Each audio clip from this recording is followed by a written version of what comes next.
I think the biggest thing we can do, or maybe the two biggest things we can do for music in our community, is to show up, to show up to things.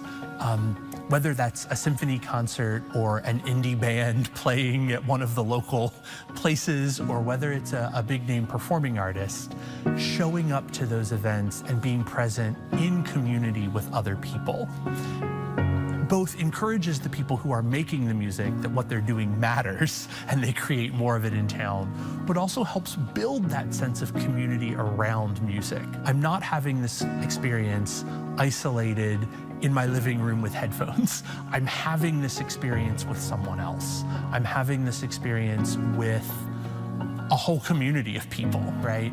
Don't ever not come out because you think your crowd's not going to be there.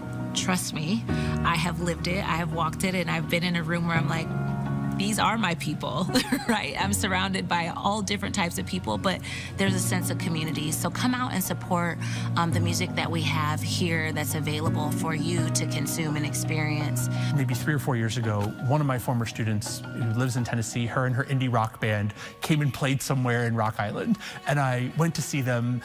She was my student, but I also wanted to hear her new indie rock band. And it was great fun. I couldn't tell you the last time I had been to an indie rock concert before that, but it was a whole different crowd of people than I'm normally around. And what a great experience to be in a different part of the same city I live in, to meet these other people, to engage with them, to hear this music in a community setting. Our music scene here in the Quad Cities is so strong and so creative and so diverse. Nobody has a real sense of everything that's happening at any given moment in our music scene. We have so many theater companies in the Quad Cities. Go to a musical. Try out something out of your comfort zone. See one of the Broadway touring shows that comes to the Adler. You know, branch out of what you're used to.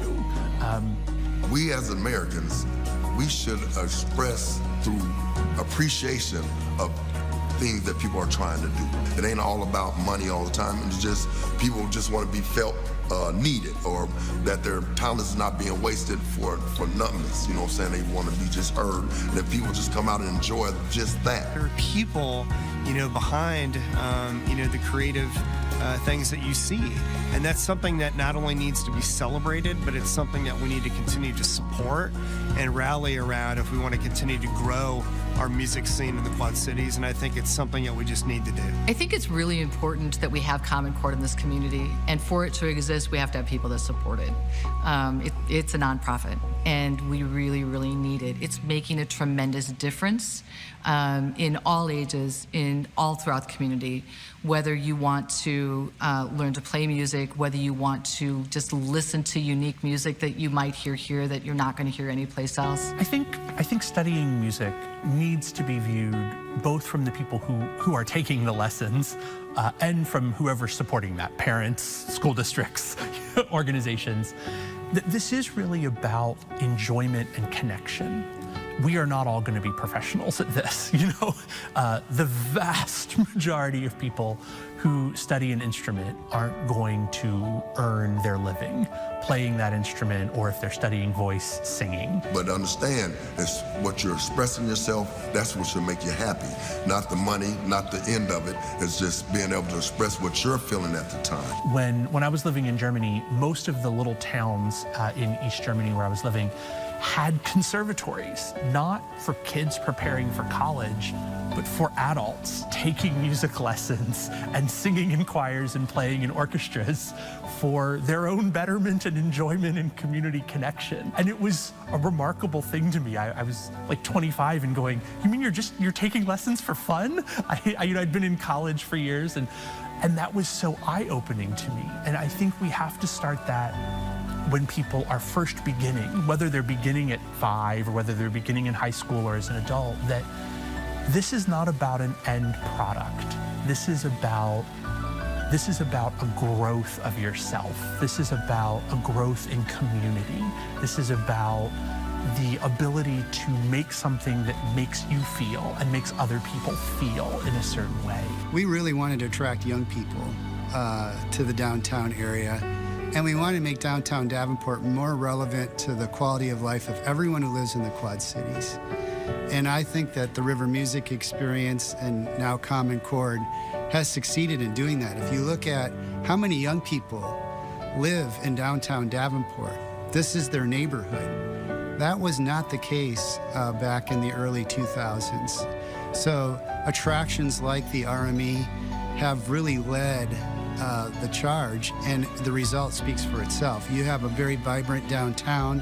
It's continuing to build upon itself, but so much of it started with that River Renaissance project that gave life to the River Music Experience, and so much has happened since then. I think we're building on a really great foundation of participation in the Quad Cities, which I think we should be really proud of, and then move forward. How can we improve on this? How can we find more sources of funding? How can we find more ways to make this equitable? What Common Core has done to evolve to become something that's more than music in place within the confines of these four walls, but Common Core is really out in the community, allowing people from all ages, all backgrounds to experience music. And I'm super excited to see what happens next.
Feeling of a place of belonging.